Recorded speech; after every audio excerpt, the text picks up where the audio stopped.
When I first started out in the meat industry and the cattle industry, being a woman was a much bigger barrier than autism was. I never disclosed. But I worked with all kinds of different people in these shops and stuff that I know are on the spectrum now. You know, dyslexic, ADHD, autistic.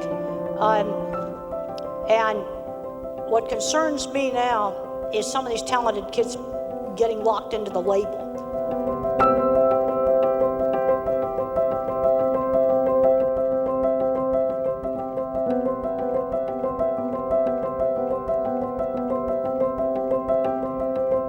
It was pretty incredible to meet my childhood hero, but she was a lot like what I thought she would be like, and she was just an amazing person, so it was an incredible opportunity.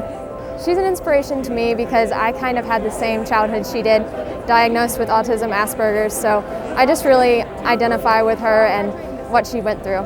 I watched her movie and got a bunch of her books signed, so just adding to my collection here.